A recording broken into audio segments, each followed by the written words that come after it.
what the settings in BF1 mean, what my settings personally are, and how to get your best settings for how you play. Most videos give you one of those three. I'm going to give you all three. This is a kind of long and exhaustive guide, but if you really want to see some improvement and you have some patience, this is the video for you. And this is the updated 2024 version, as I haven't done one since 2021, and people keep asking me for it. Alright, let's get into this. We're going to start with controls.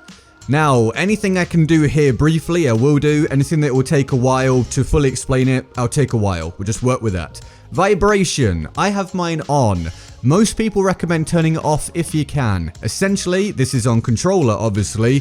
When you're getting shot or shooting, you'll feel the vibrations. That can put you off and make you a little less accurate. For me, I can't play without it. I'm so used to having it. I need to be able to feel the weapon, make your own decision. But like I say, many will say it should be off. Invert vertical look.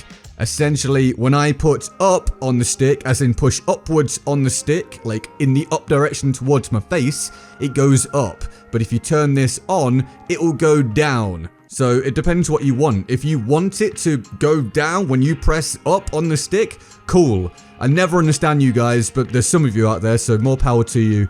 Same thing with the flight controls. Again, if it makes sense to you, great, but I have mine on, and I have that on. It shows I don't use planes. Sorry, confused there for a minute. I don't know. I don't use planes. Make your own decision. Play with them both.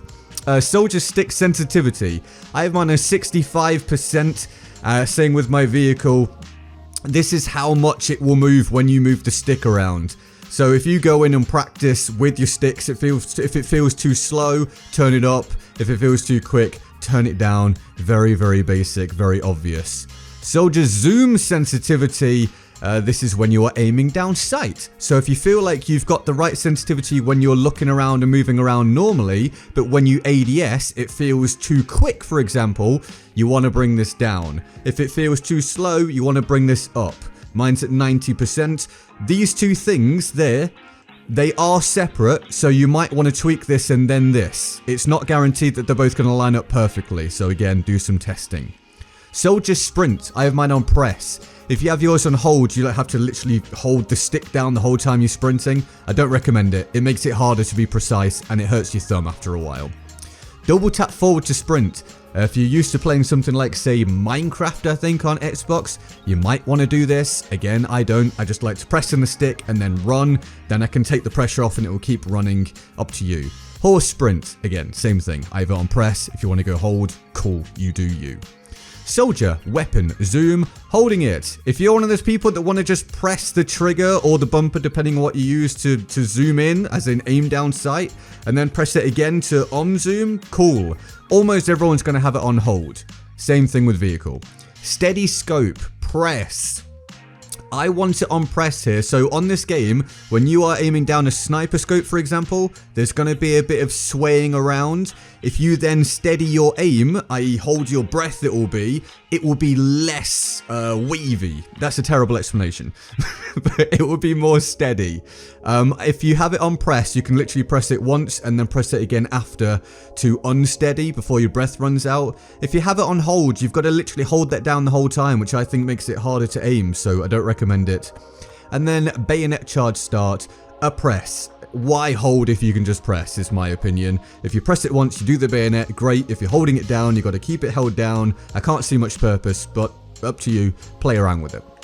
Controller schemes. You can leave this all as completely default if you want to play in absolute default. This is just here if you want specific button combinations. For me, for example, the normal is default. I go to alternate because, as you'll see, when I go to alternate, my B becomes melee rather than crouching and proning, and therefore I can then crouch and prone with the stick. I'm someone that slides around a lot, so I want to be able to slide around without moving my thumb away from the stick. So just pressing in the right stick to slide, to prone, etc. is way better for me. And then my horse buttons are alternate. I can't remember why. Again, I don't use vehicles and things in this game, so you play around with what you want. And then in advanced, we've got stick aiming acceleration. If you have this down on 0, I'm just displaying that you can bring it down to 0 for no reason. But if you have this down at 0, whenever you turn, whenever you move the stick, it will turn at the same rate all the time. It will be constant. Let's say it will move at a speed of 5, right? If you put it up all the way to 100%, like me, it will be on, like, let's say a 1, and then as you hold it, it will go to 2, 3, 4, 5. So as you hold it, it accelerates. It's just going to be whatever works best for you, as is going to be the case for this whole damn video. I have it on 100%. You can play around with 0 if you want. If you want it somewhere in the middle, cool, go nuts. Center dead zone. So this is on the left stick. You've also got the right stick here, but on the left stick, this is how much you need to move the stick in order for it to perform some form of output in the game. So if you put an input on your left stick, on 11%, it will respond in-game very, very quickly. The reason why I don't have it down on 0 or anything below 11% is because then I start to get stick drift. So if you're playing the game and you start to notice your soldier or your aim or whatever is moving around without you pressing anything on the sticks, it's probably because of stick drift. You should move your dead zones up. The idea is to try and get your dead zones at the right spot, the sweet spot for you, where it feels like it's responding very quickly, almost instantaneously when you move the stick, but you're not getting any kind of stick drift. Axial dead zone. I'm going to read off the right hand side here because some of these are a little hard to explain. Set how much the horizontal and vertical values cancel each other out when pushing the stick all the way. I'm not going to read the rest. Essentially, if you wanted your stick to be dominated horizontally or vertically, you would move the axial dead zone up or down. Some people want this, I don't. I want them to be equal, so I keep it right there where it's set on 15%. Do whatever you want to do. I'm going to say that a million times this video, because most videos won't. They will just say, this is what you should use, this is the best, or this is what I use. It's about what works for you, so have a play around. But if you want to go in and copy mine, great, go for it, but it might not be perfect for you, so do some tweaking. Max input threshold.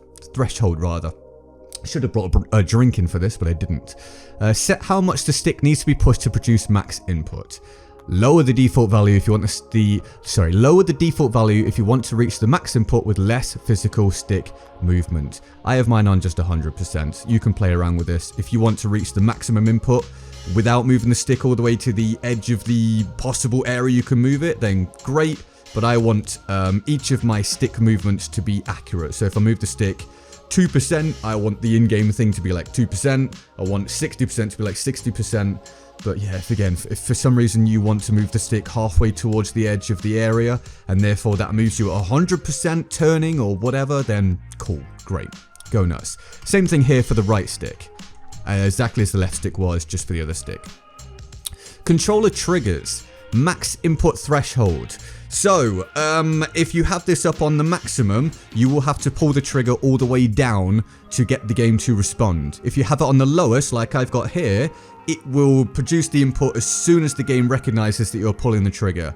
This is especially good if you're someone that wants to use semi-auto weapons a lot and have a fast rate of fire with your manual trigger pulls. If you've got this set all the way to the maximum one, and you're then trying to hit the maximum speed with your semi-auto rifle, you've basically just got more distance you've got to cover with your fingers whenever you pull the triggers. So I recommend putting it on 5%, unless you're someone that accidentally knocks the triggers here and there and causes you to aim down sight or shoot when you don't want to, in which case you can start moving it up until you realize that you're not having that happen anymore.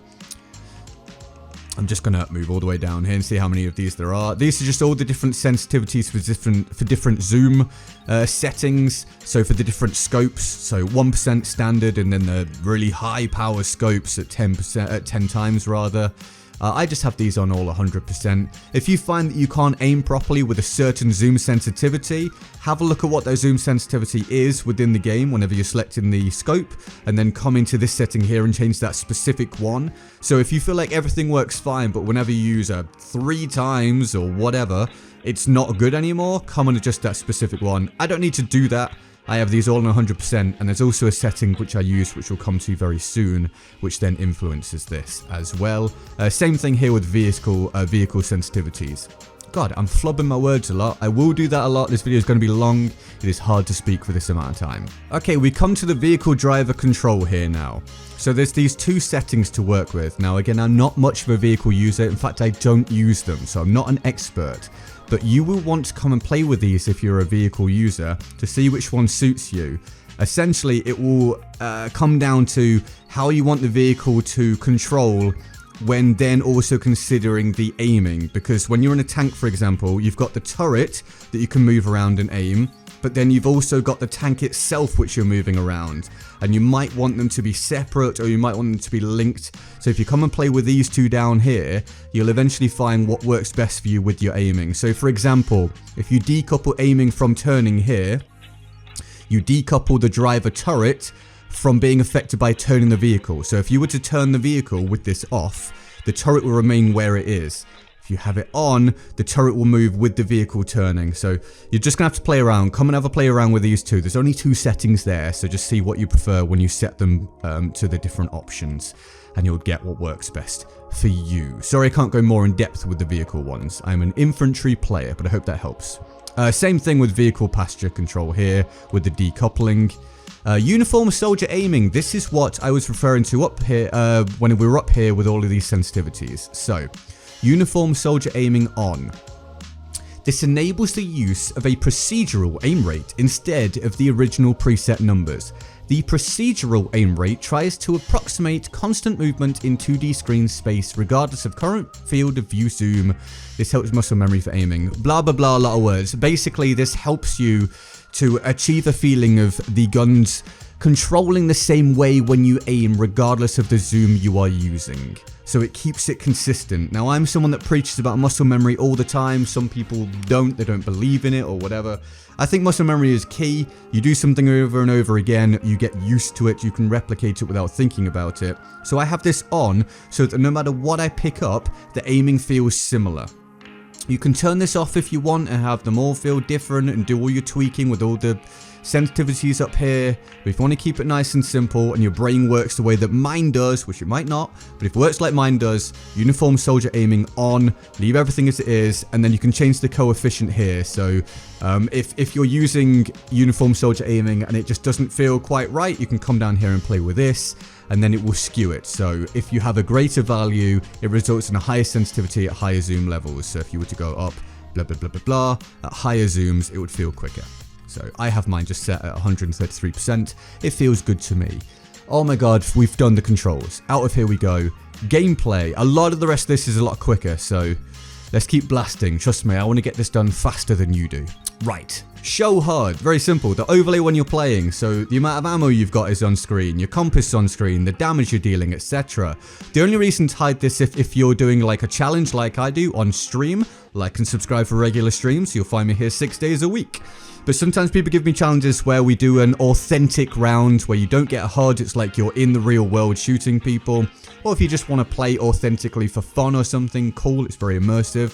But if you want to play the game the way it was intended and try and excel within the game, have the HUD on.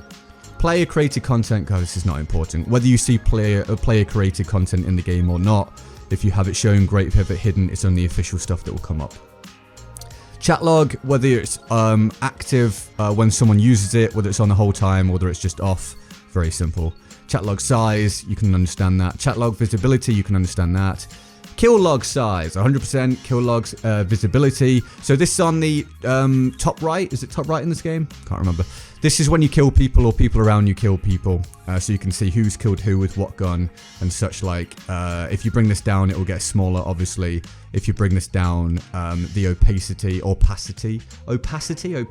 think it's opacity, could be wrong, will alter. So it becomes more see-through. I have mine just nice and solid.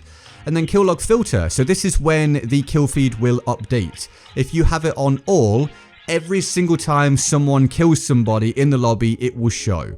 If you have it as your team, it will be just your team. If you have it as your squad, it's just your squad. Just you, if you just want the kill feed to just be you for some reason, I don't know why, you could do that. I have mine on nearby. For me, this feels the most relevant. I can see what's happening around me. So if someone dies near me, it pops up. If I've managed to lose track of someone and I don't see anything pop up in the kill feed, I know they're still alive. I can just focus on specifically what's around me. If you have it on all, I find that I get less relevant information because in real time in the moment, I'm trying to filter through what's happening in the kill feed for what's relevant to me nearby. So I recommend nearby, especially if you're an aggressive player. Awards, whether the ribbons and things pop up or not. Critical messages, whether you want them to pop up or not. Reload hint, do you want to see it or not? I don't want to see the reload hint, I know when to reload. Hints in general, I don't need them anymore. I've been playing the game for a long time. If you're new or just like something to prompt you on what you should be doing and be aware of, have them showing. So it says over here, enable weapon and vehicle hints when playing. I have them off. Right, scoring size, adjust the size of the scoring panel. These are all just visibility things. You can work out all of these. If you want to change the size of the HUD or visibility of the HUD, you can. If you've got bad eyes like me, have it on 100%. The comma rows is what pops up when you want to call for ammo, for a lift, for meds, if you want to thank someone, etc. I have mine on just 100% for both of these as well. And then you've got squad info, so the squad list size, squad list visibility, same sort of stuff. Player info, again, very simple stuff, don't really need to explain any of this. Size and visibility for vehicle seat stuff, not important. Right, we come to crosshair, which actually can be important. So, crosshair size. You want the crosshair to be large enough that you notice it and it's easy for you to see what you're aiming at without it actually covering what you're aiming at too much. Also, you can base this on how good or bad your eyes are. So I have mine set on the normal 100%, visibility on 100%. Color, I have the color at green, so I'm used to using green, and I believe I read somewhere one time that green was the color that most attracted your eyes or was easiest for you to see or something, don't know. Just use the color that works best for you. Don't use a color that's going to blend in with the environment very much. Someone might say, well, what about the grass? Trust me, this green is very different to the grass. My crosshair color here is listed as 11, 255, and then 46 if you want to copy it. But just use whatever works best for you, please, again. Lens sight, reticle visibility, I want it nice and solid. Lens sight, reticle color, I have it on this red one. Again, do what you want, up to you. Honestly, might change that. I feel like I've been losing my view in that recently. So, yeah, I'm actually going to change that now. Good job I came and did this. We'll give that a go. Hope that helps. Any of this important? Yeah, kinda. Right, game mode info size and visibility. Pick what you want. Hit indicator size. So this is when you shoot someone, the hit markers. I want to see them. I want to know they're happening. 100%, 100%. Hit color. White. Headshot color. White. Kill color. I have mine on red so I know when they've been killed. Actually, you know what? I'm going to change this. I'm going to change my headshot color to yellow. So I know when I hit a headshot, just because I like it. I want to know when someone's died, because in a scenario where there's people grouped up, maybe there's 2 people and you only know there's 1, for example, in the distance. If you're shooting and you get a red hit marker and then instantly straight after that you see a white one, it means there's another person directly where you were shooting that maybe you weren't aware of. So very, very important to have that there. And then critical hit color, blue, if you want to know when you've hit a critical of some nature. Damage based shape, yes. Choose whether the hit indicator changes shape and size based on damage type. There's different damage types in the game. You will get used to them if you have this turned on. I recommend it, to be honest. Receiving damage visibility, yes. I want to know specifically when I'm taking damage. It's something I respond to a lot. Minimap! Oh god, this is such a long video. How much of minimap is there? Oh, this won't take me very long for this bit. Just go through and tweak these exactly how you want them to be. There's not much point in me explaining all of this, other than something I do recommend is minimap size. I have my minimap size at 130%. This allows the minimap to be larger on my screen, allowing it to be more useful for me. The minimap is something that is not particularly used by a lot of players, surprisingly. You want to look at the minimap to see where the skulls are around you for where players have died on your team. Therefore, you can work out where the enemy probably are, which direction they're coming from, etc. You can see people that have been pinged by yourself and by your allies. The red little dots on there. I know that sounds simple, but so many people don't use it. Look at your minimap, make your minimap bigger if you need to make it more useful. And then you can go through and tweak all of these for whatever works best for you. I don't know if this is different. It's been a long time since I've done this, but I have my on-foot zoom radius to 150%. It works very well for me. Highly recommend it. Give it a go if you fancy it. The rest of it, just choose whatever you please. World icons. Mate, I don't think I've changed very much in here. But if you want the opacity or opacity, I should have googled how you pronounce this for the video. If you want the opacity of things to be lower than they actually are when you're playing, for example, friendly soldier opacity, then you can do. The icons for these it is, rather, not the actual soldier itself. You can't make the soldiers see-through. If you want to turn them up, you can turn them up. You can go through and check what I've got here if you want. If you just want to replicate what I've got, you can pause the video. But honestly, just pick whatever works for you. Advanced. Camera shake scale. 30% is the lowest it goes. I recommend this. When there are explosions and stuff like that going on, your camera shakes. If you are someone that wants your performance to be the most important thing, / you want to mitigate any kind of, what's it called? Motion sickness, then have this as low as possible. So there's less distraction, there's less shaking going on. If you want to be fully immersed in the world you're playing in, cool, have this on 100%. Die more, get shaken around more, whatever, but feel like you're in war? Cool, great, up to you. But I have mine on the lowest possible. I recommend that for you if you want to do well. Leaning. You can either have it on auto lean like I do, where if you walk to a corner and press aim, it will lean round it, or you can have it be a manual thing where you have to do some kind of button input. Auto peek over, same kind of thing. If you're behind cover and you aim, it will pop you up over it. Parachute auto deploy, yes, in case you forget to press the button or the game ignores your button press so that you don't die when you jump off something. Context-based order giving, so you can press, the default thing is RB or R1 on PlayStation to mark things, to spot things, etc. I have it so that I can just do that to give orders rather than having to use the comma rows for everything. I don't need to explain all of these. Oh, auto rotation. If you want the aim assist in the game to benefit you, cool. So auto rotation is where if you aim near the person, it's not all that strong most of the time in this game. Sometimes it's wild for some reason, but they actually reduced this halfway through the game's lifespan, thank God, because it does lower the overall skill gap and skill floor and everything when it's really strong. But if you want it to snap to the target a little bit when you aim near the target, you have this on. If you don't, you have it off. Slow down when you aim near the person, you get that sticky feel, cool. If you don't want that, want to be more realistic and immersive, go with no. Don't let people make fun of you for whatever you want to use. I've done both of these off before, I've done both of them on. I'm just of the opinion they're here, use them if you want to use them. Most people use them, so if you don't want to be at a disadvantage, cool. Up to you. It's just a damn video game. People care about it way too much. Use whatever works for you. Network performance graph. I just don't want to see the network graph while I'm playing. If you do, cool. So this is how your network's working, connecting to the server, etc. Aim lead indicator. This is based on your ping, so it tells you if you need to aim differently based on your ping within the game. I have this off, I'm used to playing. I think aim's got terrible ping anyway, so. Low ping network smoothing, I have this on. And then sharing usage data, I have this on, I don't care either way. But yeah, ping is a big deal in this game. This game's terrible for ping. Come and play with these, have whatever works best for you. Audio. This will be quick. Master volume. I want the game loud. Cool. Music volume 0 because I'm a streamer. If you like the in-game music, have it on as high as you want it. Output configuration. If you've just got normal headphones or normal speaker system, use stereo. If you've got surround sound headphones or surround sound speakers, use surround sound.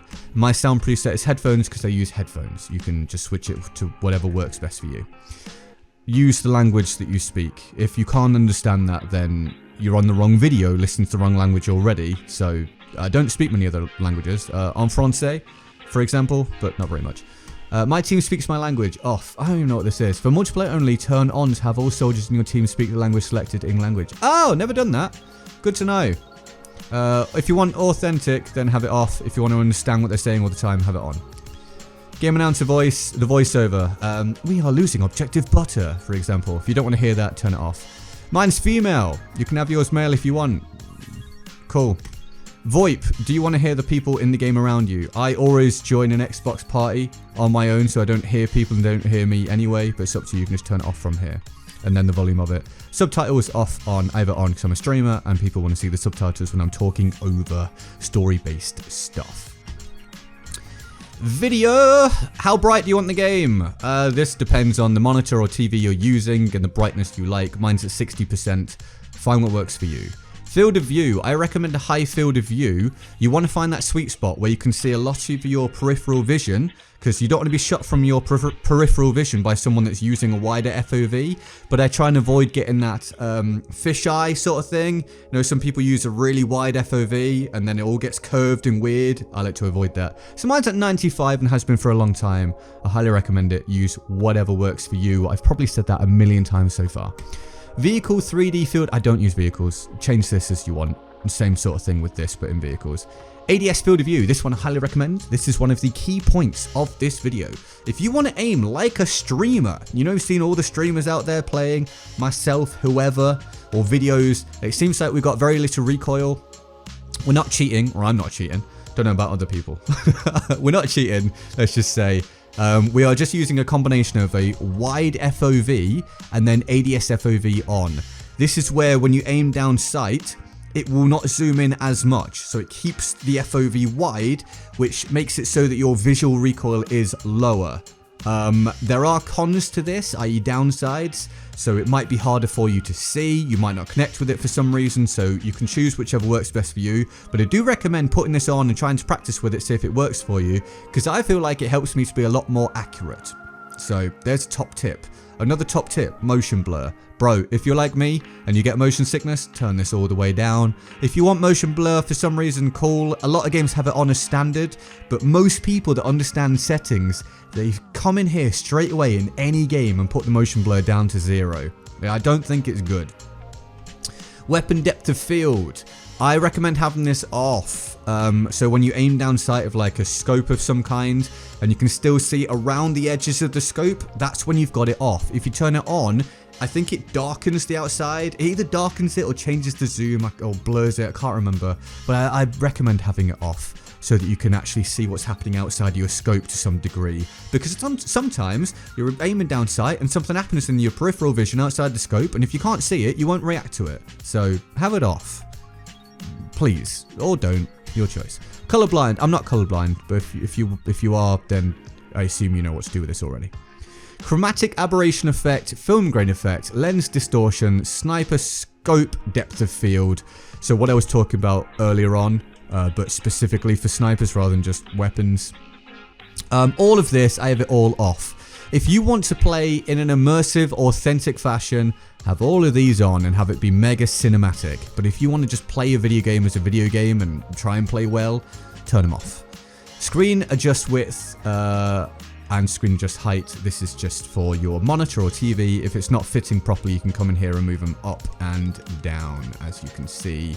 Slash, it moves it just all into the middle of your screen a bit more if you'd like that. Cool beans. Out of here, we're nearly done. Custom control. Are we nearly done? Is this all of it? Oh my god, we're nearly done. Cool. Custom controller mapping. Soldier gunner, vehicle driver, pilot horse, transport spectator, etc. If you want to change your buttons in a very specific fashion and the game doesn't allow you to do it with the standard button controller layouts, then come in here and do the customization to your heart's content. If you don't ever want to do any of that, like I haven't, then cool. You never need to go in here. With that said, if you found this helpful, please do like and subscribe, and I truly mean that. The liking helps the algorithm, and subscribing helps me. We're currently trying to get back to 80k. I've fallen below 80,000 subscribers since the early days of 2042, i.e. the game, not the year, because Battlefield's been terrible, I've not really been making videos, and there's low interest. If you want to help me grow again, hit the subscribe button. I stream 6 days a week. We have the friendliest community in Battlefield. They treat me with great respect, and I treat them with great respect. It's wonderful. If you want to be part of it, subscribe. It's free. You also get 10% caller for life. Huge shout out to my community, having mentioned that. They're wonderful people. They kept me afloat whilst Battlefield has floundered for the past half a decade, which is incredible. So, fantastic. Thank you to them.